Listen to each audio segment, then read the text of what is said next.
Welcome back to another deep dive. We're here again to unpack some complex science, make it easy to understand, and hopefully show you how it might be useful in your daily life. That's the plan? Yeah, our mission is always to bring you, peer-reviewed, science-backed insights, no hype, no speculation, just trying to simplify the real research and stay curious about it. Absolutely. Keep it grounded. Exactly. And speaking of quality and things grounded in user experience, we should give a quick nod to Orium's Fit.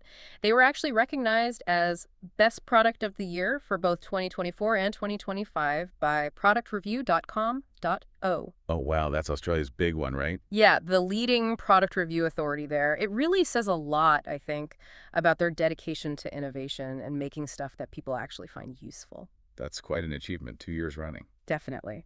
So let's get into today's topic. For anyone out there grappling with persistent neck pain, finding relief that actually works, well, it can feel like a bit of an endless quest, can it? Oh, absolutely. It's incredibly common and frustrating. You try one thing, then another. What if there was maybe a non-drug approach, something rooted in the body's own electrical impulses that held some real promise? That's exactly what we're looking into today. Right. So today we're taking a deep dive into the research on electric therapy for neck pain, including the one lots of people talk about, electrical muscle stimulation, EMS. hmm Our goal is really to understand what the respected scientific reviews actually reveal about electrotherapy for chronic neck pain, and maybe explore the potential, the positive side of technologies like EMS for, muscle health and comfort. And the great thing is, we have a really solid foundation for this dive. Our main source is the Cochrane database of systematic reviews. Ah, Cochrane. Always a good sign. Definitely. We're specifically looking at their 2013 review, Electrotherapy for Neck Pain, by Crowling and colleagues. And it's worth stressing, Cochrane is globally seen as one of the most trusted sources for healthcare reviews.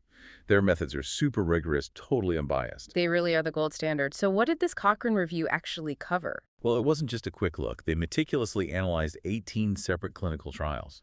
18. Okay, that's comprehensive. Yeah, and these trials looked at a whole range of electrotherapies, things like EMS, which we mentioned, TENS, that's transcutaneous electrical nerve stimulation, and several others too. And the types of neck pain? They covered a lot. Uh, Chronic neck pain, so pain lasting longer than 3 months, mechanical neck pain, from posture or strain, even acute whiplash issues, and that radiating pain down the arm, cervical radiculopathy. Okay, so it touches on a lot of experiences people might be having.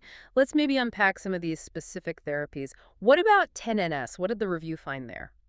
Right, TENS is probably one of the better known ones. For acute neck pain, there was one high-quality study in the review that, well, it really stood out. Yeah.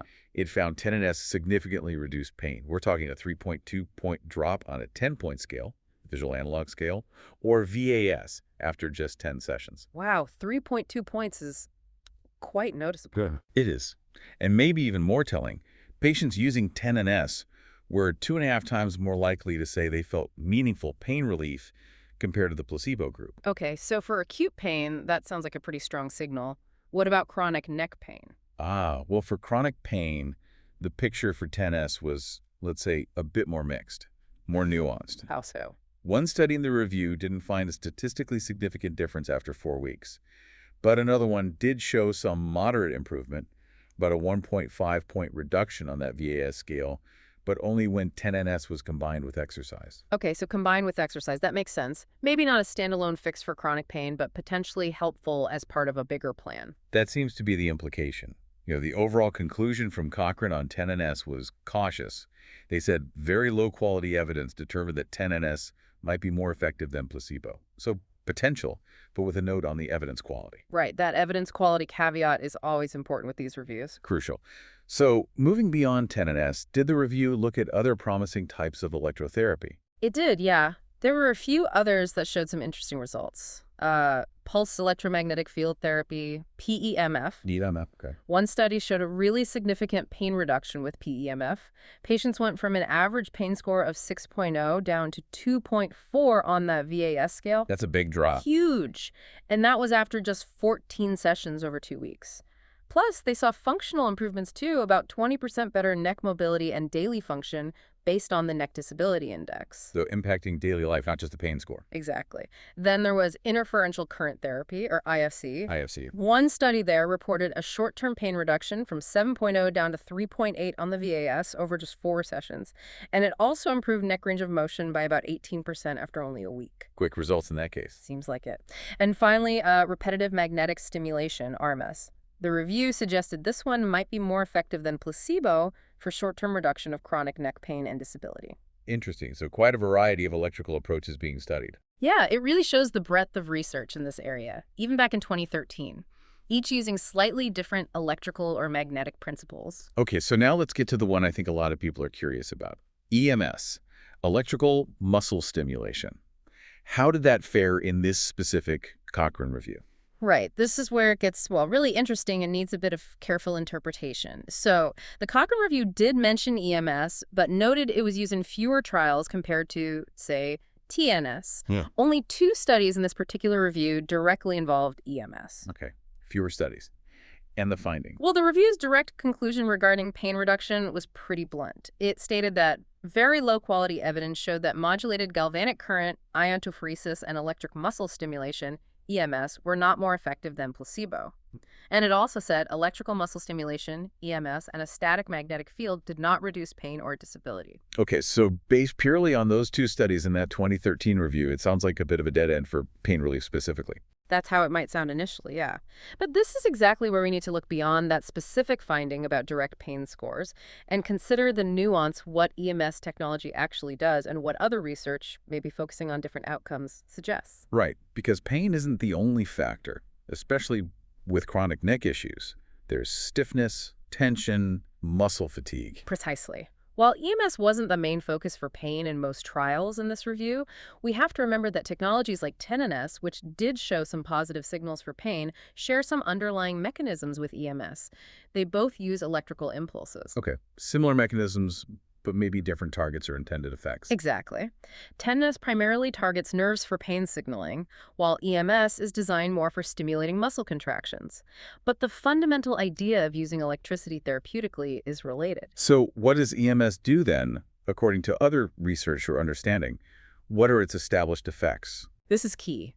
Insights from broader research digests, like the one Orium's Fit compiles, really highlight the mechanisms. EMS is understood to help improve localized blood circulation. It causes muscles to contract and then relax, which can help release tightness. Ah, okay, the contraction-relaxation cycle. Yeah, and by doing that, it can offer a feeling of, mild relief from that muscular tension and stiffness. So even if those specific EMS studies in the 2013 review didn't show a big drop on a pain scale, the way EMS interacts with muscles is still relevant. Right, the principles are consistent, even if the outcome measured is different. Exactly. And this is where the positive potential really comes in, especially focusing on muscle function and relaxation things, incredibly important if you suffer from chronic neck issues. Okay, so are there studies showing EMS helps with those aspects? Yes. For instance, one study separate from the Cochrane pain focus, but relevant to EMS effects, found that when EMS was combined with manual therapy, it actually showed a 15% improvement in neck flexor endurance. Neck flexor endurance. Yeah. That's important for posture, right? Holding your head up properly. Absolutely vital. Stronger endurance means less strain over the day. And that same study, or similar research, showed EMS reduced tension and stiffness in the trapezius muscles and the neck muscles when used at specific frequencies, like 35-50 hertz, over just a couple of weeks. That reduction in tension and stiffness.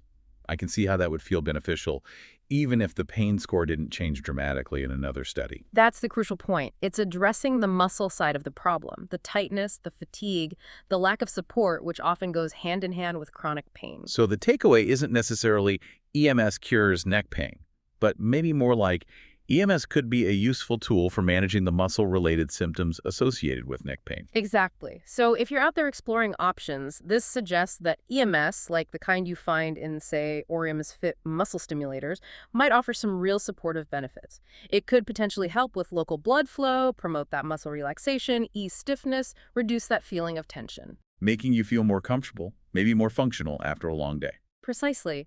Especially if you deal with strain from bad posture or just long hours at a desk. It's about leveraging those electrical mechanisms for benefits that contribute to overall well-being and mobility, maybe making the neck feel less burdened. That makes sense. It's a different angle than just focusing purely on the pain number. But we should probably touch on the caveats from the main Cochrane review again, just for balance. Absolutely. The review was quite clear about limitations. One big one was the uncertainty around long-term effects, meaning effects beyond about 12 weeks. Right, because the studies were mostly short. Yeah, many were less than 4 weeks long.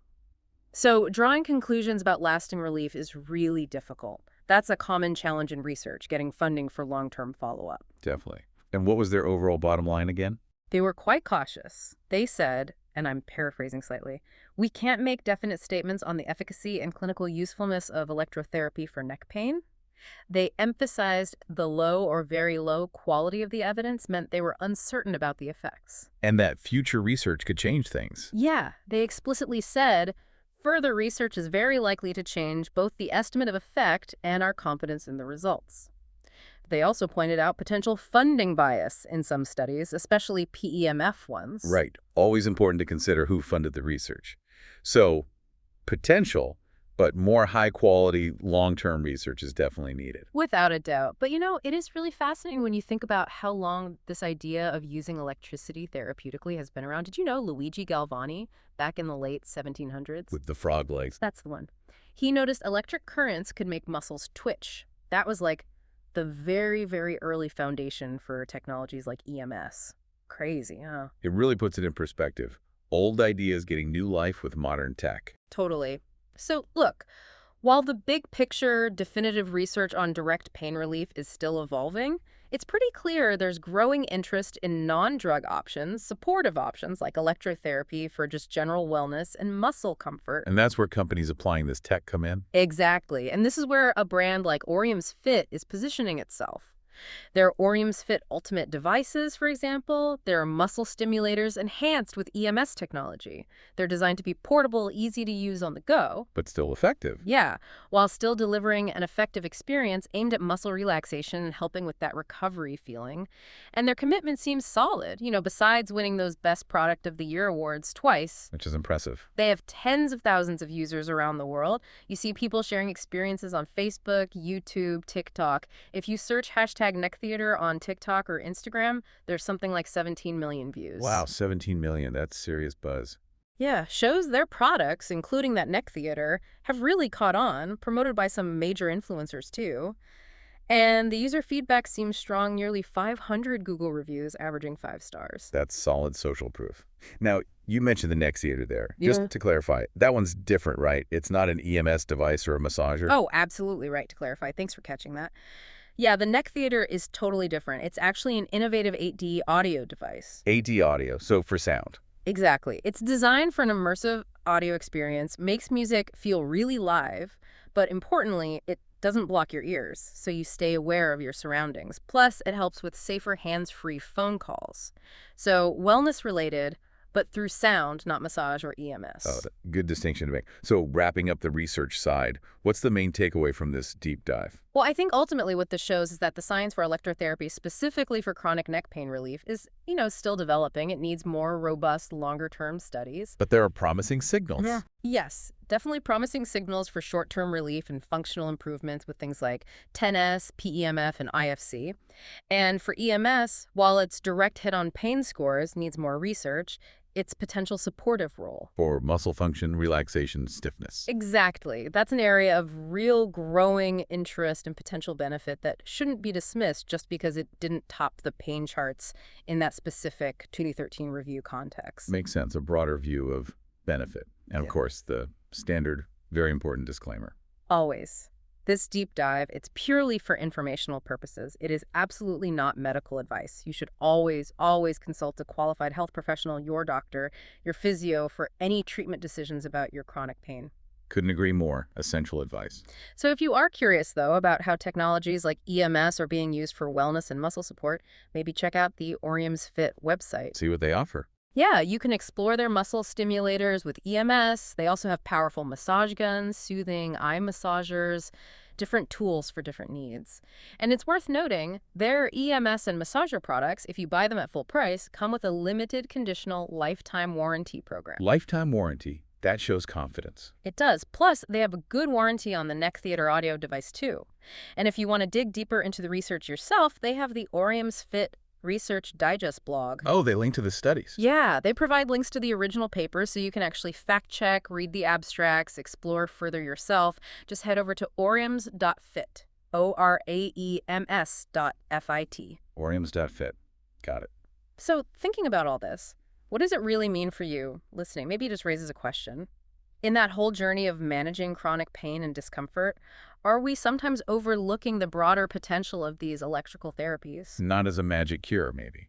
No, definitely not as a standalone cure, but perhaps as like a valuable piece of the puzzle, something that helps our bodies find a bit more comfort, better function, more relaxation alongside other strategies. A supportive tool in the toolbox. Exactly. Something to think about.